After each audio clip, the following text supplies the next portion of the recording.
If you think you have family drama, wait till you hear the story about my dad literally kidnapping me so that he could have me as a pawn in his scheme to get basically more wealthy, more powerful, have more control over the women in his life. My mom died and my dad remarried this awful woman. She was so mean to me. From the very second she met me, she was just degrading me. Me being as young as I was, I didn't know how to defend myself. I didn't know how to say, oh no, what you're saying isn't true. I just believed it. And so when she would say I was ugly or not smart or couldn't do anything right, it's like I internalized that and that became my identity, my worldview. The abuse got worse and worse. Eventually, it wasn't just that she was berating me, it was that she was hitting me, she was pinching me, poking me in front of my dad too, and he did nothing to defend me, which was deeply hurtful. One day it got so bad, we were in the kitchen and my stepmom took her plate and she threw it at my head and she said, "You'll never be anything, Nora." And it shattered on the wall behind me. If I hadn't moved my head, that would have been me. Like, I would be in the hospital. And so I knew that staying at home wasn't an option for me. But it was hard to go up to my room that day and be like, okay, I need to get out of here because I'm a literal teenager. I have no money to invest into a new life. So when I'm packing my duffel, it is truly with no plan in mind, just this sense that if I stay in my home a day longer, I'm going to be harmed. I wait until night falls so that no one can see that I'm going, and then I walk out into the night. My stomach was grumbling. I had no idea where I was going to get my next meal, and I didn't have money to pay for a motel, so I just kept walking, and eventually I happened upon this diner. You know, the neon signs that say open. I remember I saw that, and it was just like this beacon of hope. And I walk in, the bell chimes, and the woman behind the counter, she had gray hair. She kind of looks at me in a way that she knows I've come from someplace rough, but who wouldn't make that assumption given that I had bruises all over me from my stepmom hitting me.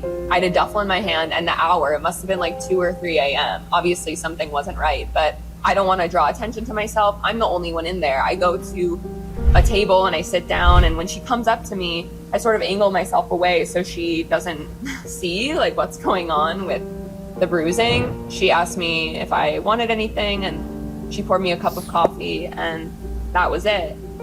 As I'm sitting there, I'm like, okay, I need to figure out what's happening tomorrow, because yeah, I can stay at this diner for the next couple hours, but what's going to happen when the morning comes and my dad starts to look for me?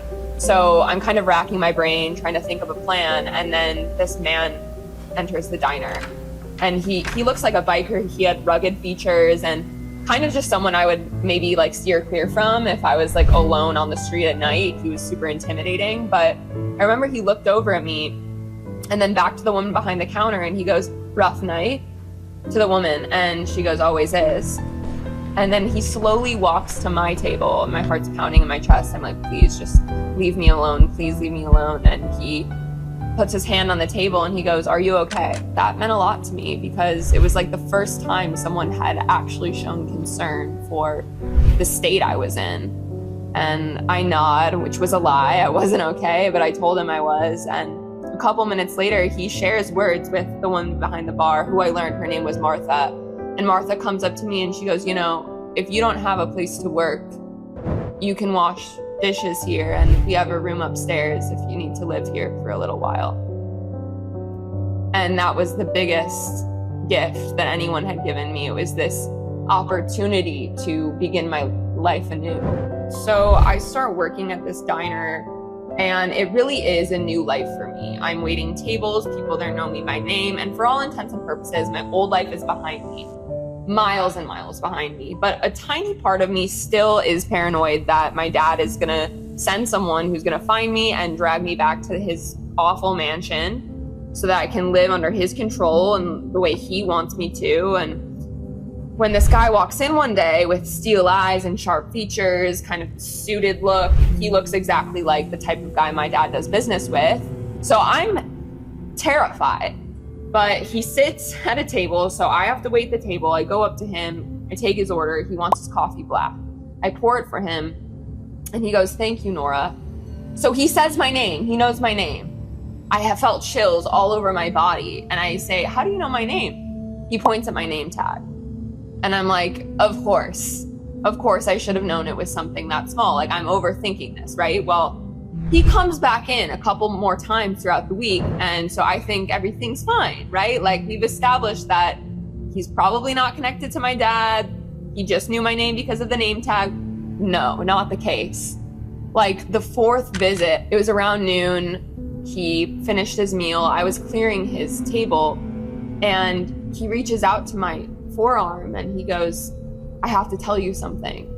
It's about your mother.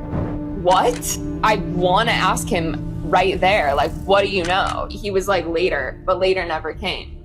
Because that night, as I'm taking out the trash, this van pulls up behind me. Men get out, they take me, they grab my body and throw me into the trunk.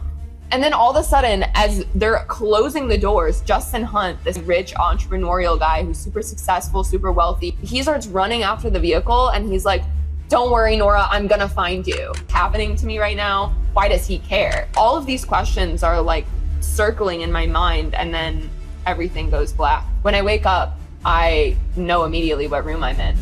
It's my bedroom in my dad's mansion, the exact place I never wanted to be back. And who's there but my dad? And he sits at the end of my bed and I have restraints on my hands, so it's not like I can run, even though I wanted to. And he goes, Nora, it's time you learned something about your mom. She's not who you think she was, and neither are you. It's so cryptic. I have no idea how to receive that. And he just gets up and walks away. And then he's ignoring me like he always does for the rest of the week as I'm literally a prisoner in his home. As I'm trying to process what has happened to me, I start having this awful pain in my stomach. It's like nausea, but worse. It's like in weird places. My digestion is off. And I know if I tell anyone in my family, they're not gonna believe me or they're not gonna care enough to bring me to a health facility.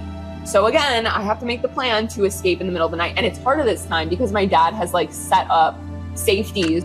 I get out, it's late at night, I get to the hospital, I'm sent to an exam room. And after about 15 minutes of tests, these technicians and nurses and doctors start whispering amongst themselves. And I'm like, what's going on? One of them steps forward and squeezes jelly onto my stomach like they would for an ultrasound. And at this point, I'm terrified. I'm like, is this a tumor? Is this endometriosis, some mass that I don't know what it is? It's not looking good though. And then they're putting that device on my stomach and they're turning a screen towards me. And they go, you're pregnant. In that moment, my world is shattered. First of all, I'm pregnant? How? I've never had sex in my life. I'm a virgin at this point. But then they tell me something even crazier. They point to two figures on the screens. They say it's twins.